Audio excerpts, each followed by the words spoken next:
come in. How can I help you?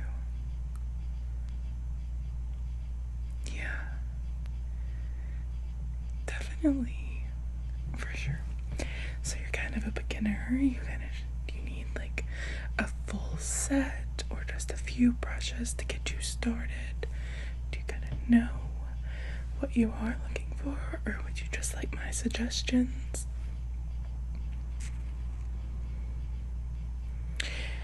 I can walk you through some of, like, the majority of the basic brushes, and then maybe recommend a few for someone who's just getting started, the more essential ones.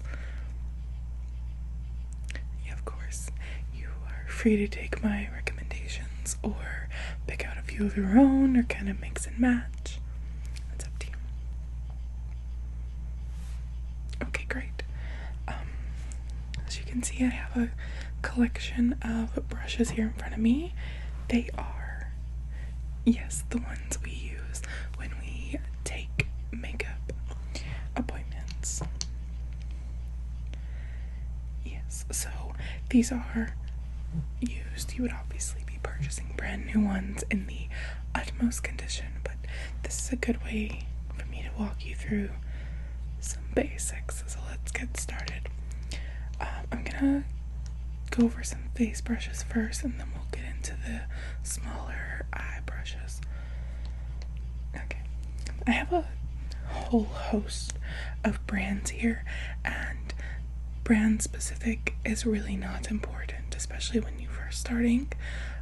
So I'm not even really going to talk about the brands. I'm more going to talk about the shape of the brushes and what that particular style is meant to do for you.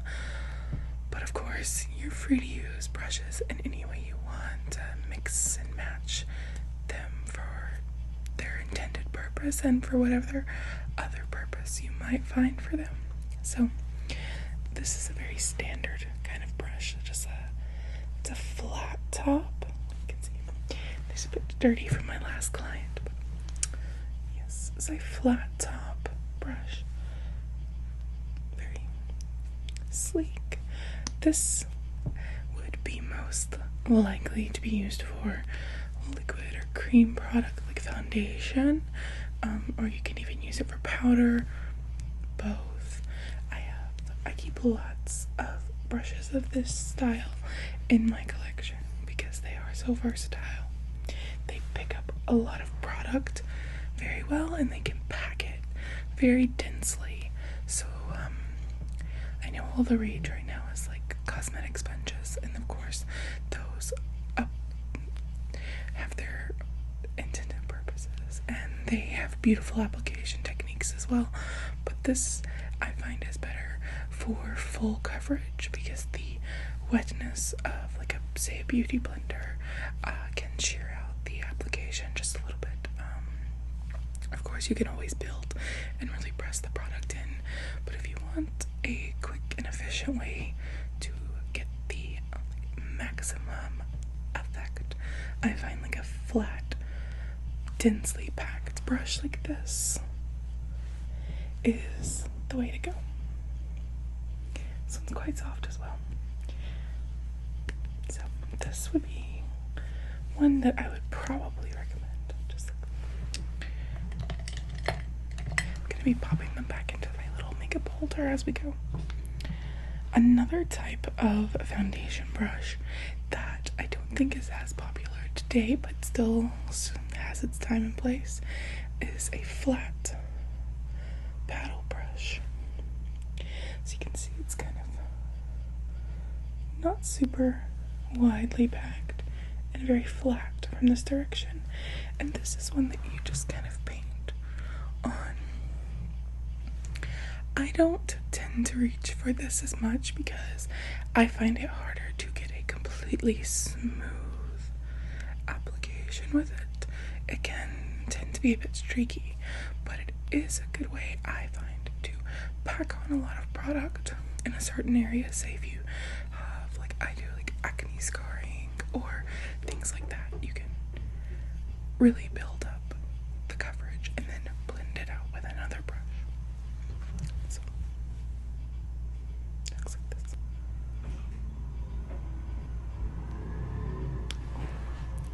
good option as well. Another brush that can work very well for both cream and powder products is something like this in a dome shape. Like this.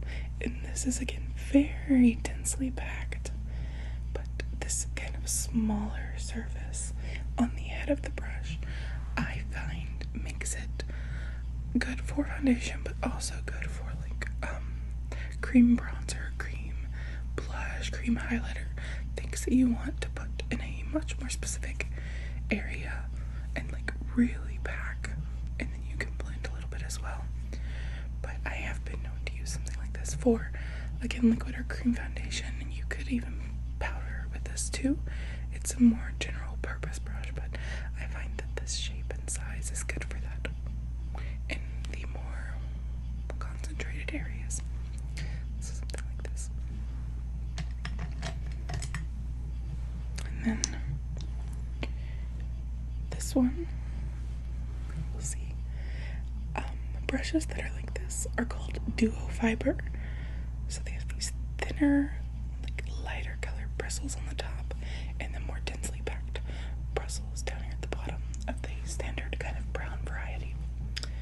And this, again, very multi-purpose, but the lightly packed, lighter bristles here on top are very good for blending.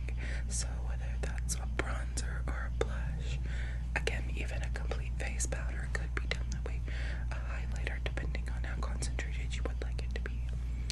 I find it most effective for like bronzer and blush. It just really gives you like a blown out, like melted into the skin effect instead of that kind of more severe lines that can pop up, especially when you're not really used to blending quite yet.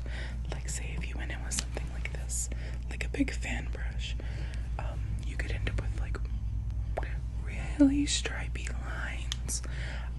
This of course has its own purpose as well and can be a very effective tool if you want to really pack in, like say your contour, and then come back through and blend it out with this.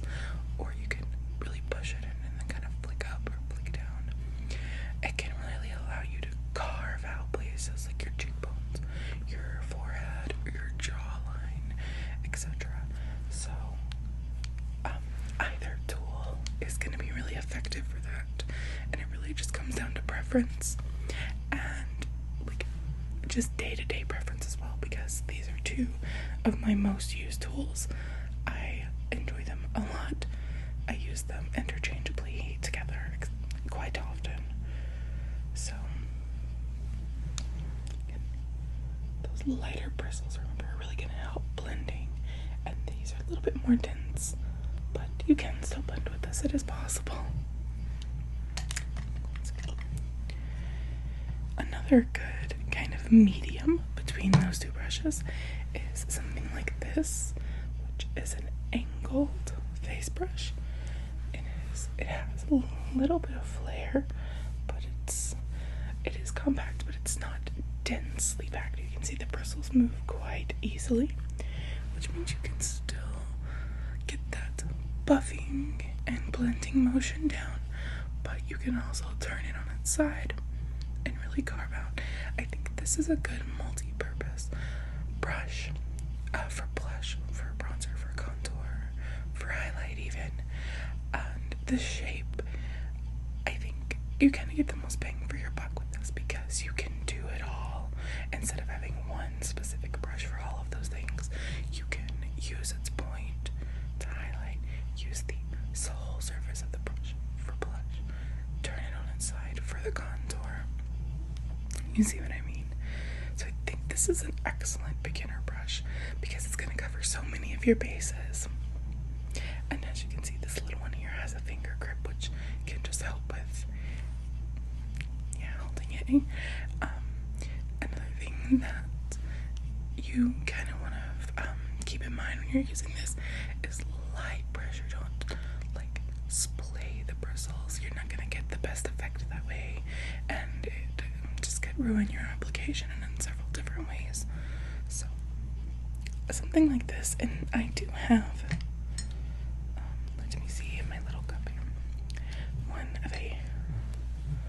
much larger variety. You can see it still has that angle, but it's much bigger in comparison. So this is an option as well, but I think this smaller one is a bit more beginner friendly. So you're not, taking up your whole face with your bronzer or your blush. You don't get a little bit too clowny. So, and then these last two face brushes are very similar, kind of dome shapes. This one's a little more like tapered, and this one's more like a dome. So I like this one specifically, the shape of it for highlighter. And again, you could do other things. You could set your under eyes, which is actually what I more prefer this shape for, because I find this tapered shape really gets right up to the lash line, and I find this shape better for highlighting down the nose, anything like that. But again, you could still use these for blush or whatever. You could use this kind of very pointed shape for very delicate contour, and this one could also be used for highlighter as well.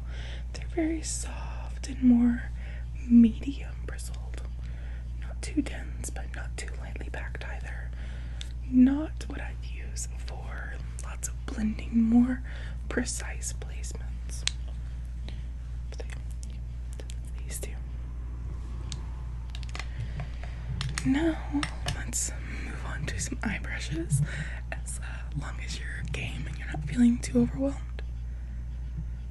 Yeah, I said at the beginning, and I've repeated many times, you can use the brushes for whatever you need to. They may have a name that tells you what it's supposed to be, but it's up to you. So, one of the most basic type of brushes that I think every beginner needs, and they come in lots of styles and sizes, is something like this, like an egg shaped blender brush. We have like a standard, more medium, and then more fluffy. And these I generally use on eyes, but you could also use as highlighter brushes if you want a really precise highlight, small or down the nose, the cupid's bow, the eyebrow bridge, something like that. But they're most commonly used to take like a neutral transition color, or any color really that you want kind of in your crease and above, to just really buff big circles and blow that color out a lot, so that you don't have any harsh lines and you have a nice base to work off of. So I love all of these for that. Size is really dependent upon how dramatic you want your makeup to be, like how blown out, and also the surface of your eyelid. How big is that? Do you have a lot of room to work with? As you can see, I kind of have like a pretty good amount of space between my eye and my eyebrow, so I tend to go in with like the biggest one I can find and just puff, puff, puff, puff, puff, puff, puff, far, quite a ways up. But if you have smaller eyelids, you may want something more like this, or maybe even smaller. They definitely do come smaller as well. And like I said, like everything else, it is up to preference. But that's what these big kind of egg brushes are for. It's just to lay down a good amount of color in a very blended way. And I always say that when you're using a brush like this and you're trying to blend, whether it be your initial base color or your crease color into that, anything, blend, blend, blend, blend, blend. And when you think you're done blending, blend some more. So, another good brush to have is something like this. This is what we would just call like a shader brush. It's a kind of dome shape, as you can see. Pretty dense, pretty large. Actually, this is one of the larger varieties, but this can be used to pack a lot of color, usually onto the most mobile part of your eyelid here, and maybe slightly into the crease. But this, a densely packed one like this, is going to pick up a lot of product.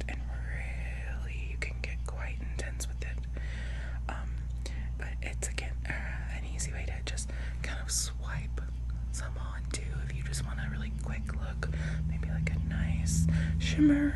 You can just kind of put it on the lid, blend it out with the same brush, and keep it moving. You can even do some of that crease blending like with this because it's quite big, but it's not its intended purpose and maybe not the best option for that, but in a pinch it can still work. So this is just kind of like a big flat packer brush. And then I have two different ones here to show you.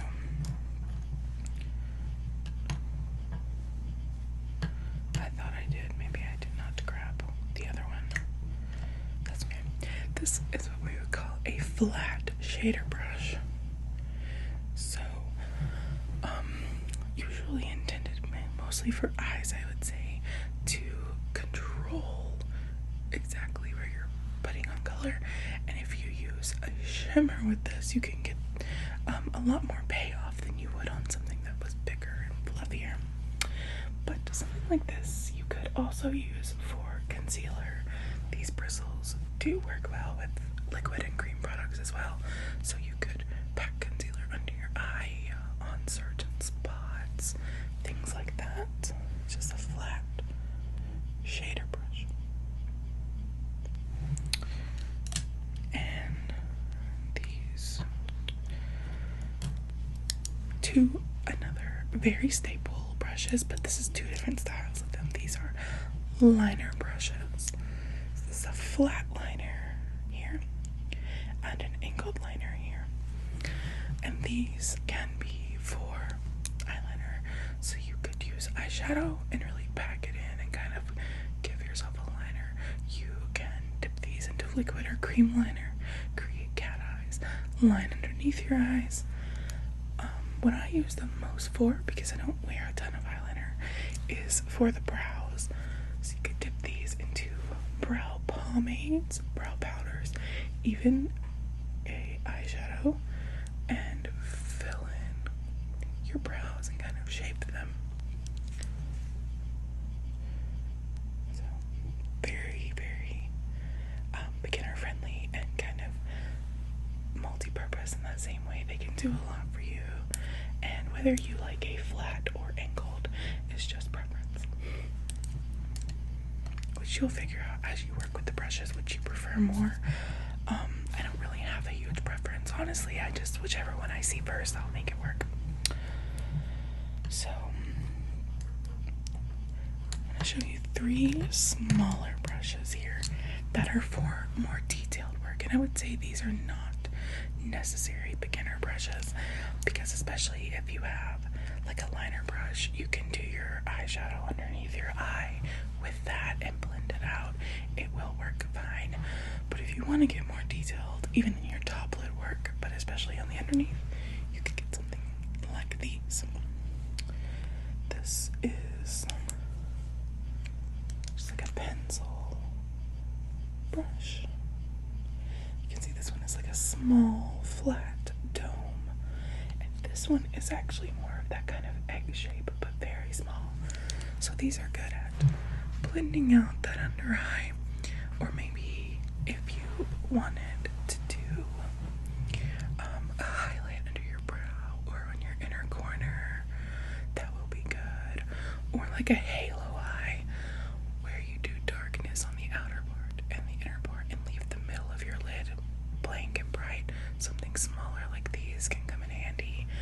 And even this one specifically, if you have smaller eyelids, this is a great one to get into tiny little workspaces. So these are nice to have, but definitely not necessary, especially for a beginner. And then the last brush I wanted to show you is, again, not one that you need specifically as a beginner, but it is more basic, is this liner brush. So you can see it's very flexible. It's kind of like a little paintbrush, like maybe like a watercolor brush, and you can dip this into liquid or cream eyeliner and do cat eyes, that kind of thing. But can also do your lip liner and lipstick with this as well. So it's versatile for sure. But those, I would say lip or liquid eyeliner is what you would most often use this for. Very flexible, and you can be quite precise because it is so small. So that is all of the brushes. How are you feeling? Okay, I know I was throwing a lot of information at you very quickly, but I didn't want to take up a ton of your time. The only thing I would say is that I do have something here that I can show you if you're not sure what brushes to pick. We do carry this little gift set from Goodness and Grace, and this little box is very cute. It's very Barbie-esque, since the movie's coming out soon. That's very fitting.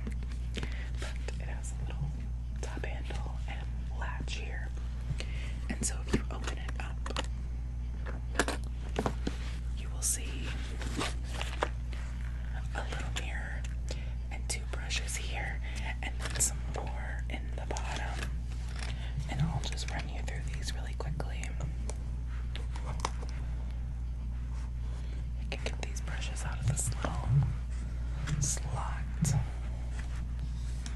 It has 3 slots for your smaller brushes, and then your bigger ones can go in the bottom. So it's a really good way to just start off your collection. It has the basic ones I told you about. So you can see a little egg-shaped one, quite small, a angled liner brush, a small dome-shaped kind of shader / packer brush, and a bigger kind of angled brush as well. That could work for your eyeshadows or concealer. These 4 smaller brushes. And then you also get 3 face brushes. So you get a small version of that big fan brush that I showed you earlier. This one you probably wouldn't use for contour unless you have a very petite face, but you could use it for nose contour, around the hairline, highlight, things like that. So it is a smaller fan brush. And then it has the densely packed flat shader brush I told you about. Excellent for foundation and powder. And lastly, it has a kind of medium-sized angled brush that we talked about was good for blush, bronzer, contour, those kinds of things. Kind of in a good middle size between the 2 I showed you before. But yeah, very soft bristles, beautiful gold handles.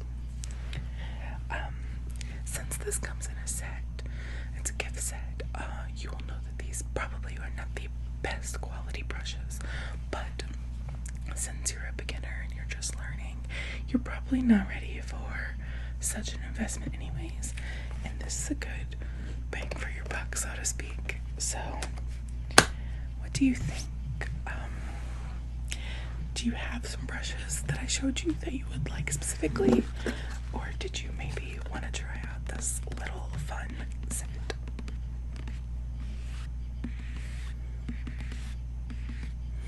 Excellent. So fun. So this is just a prototype, like what is the word? Come to me. I don't know. Oh my gosh, what a brain fart. You know, a tester. There you go. Like a tester set. So this is not, this specific one is not for purchase, but if you turn around like 2 aisles over on an end cap, there are plenty of these available in all of their packaging glory, and you can take this right up to the front and Margot will help you check out. Excellent. I'm so happy I could be of help questions, or if you need help picking